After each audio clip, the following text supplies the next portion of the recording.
ফুটান্ত গরম পানিতে হাঁসের ডিমের এই রেসিপি হলে আমার আর মাছ মাংস কিছুই লাগে না। সাথে বাসার অন্য সবার জন্য তাদের পছন্দ মতো রান্না করব। আসসালামু আলাইকুম, কেমন আছেন সবাই? প্রথমেই আমি ডিমগুলো ফুটান্ত গরম পানিতে অল্প করে সেদ্ধ করে নিব। অন্যদিকে বাসার সবার পছন্দের মাছ ভাজি করব, আর এখানে সব ধরনের মশলা দিয়ে কিছু সময়ের জন্য মেরিনেট করে রাখবো। মায়ের একটা হাঁসে ডিম পারে, একটা একটা করে ডিম জমিয়ে এই ডিমগুলো গ্রাম থেকে আনছিল, কিন্তু আমার ভাগ্যটাই খারাপ, একটা ডিম পানির মধ্যে পুরোপুরি মিশে গেছে। অল্প সেদ্ধ করে ডিমগুলো তুলে নিতে হবে, আর এখানে পরিমাণ মতো পেঁয়াজ আর রসুন ভেজে নিতে হবে।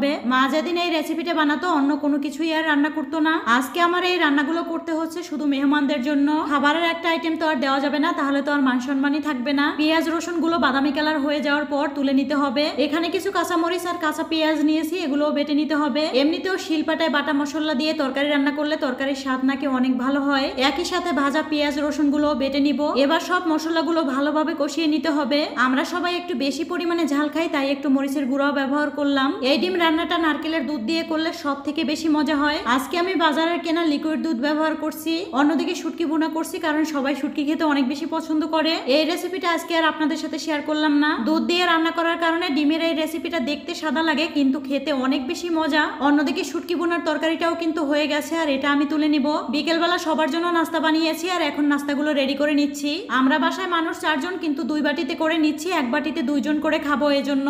আর এখানে আমি আজকে আবারও সেমাই পিঠা বানিয়েছিলাম। এই রেসিপিটা অন্য একদিন আপনাদের সাথে শেয়ার করব।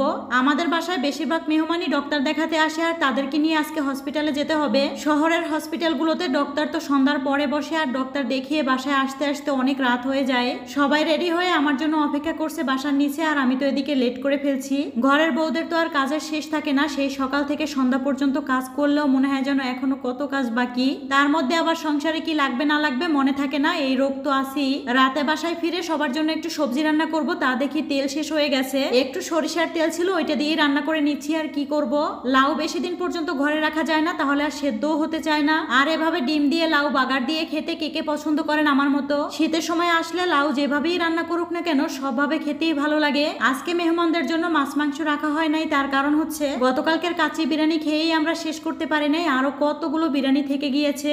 দেখবেন ওইসব খাবার চাইলেও কিন্তু 3 বেলা খাওয়া যায় না।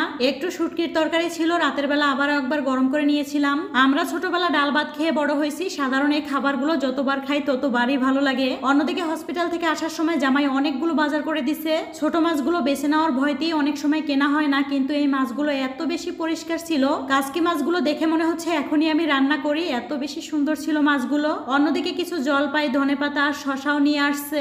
সবজিগুলো বাজার থেকে আনার পর সাথে সাথে পরিষ্কার করে ফ্রিজে রেখে দিলে কিন্তু সহজে নষ্টও হয় না। হাঁসের ডিমগুলো এত বেশি ভালো লাগছিল, জামাইকে বলছিলাম বাজার থেকে আসার সময় কিছু হাঁসের ডিমও নিয়ে আসতে, কিন্তু সারা বাজার খুঁজেও সে কোথাও হাঁসের ডিম পায়নি। কি আর করবো, যাই হোক, সবাই ভালো থাকবেন। আজকের ভিডিওটি এ পর্যন্ত।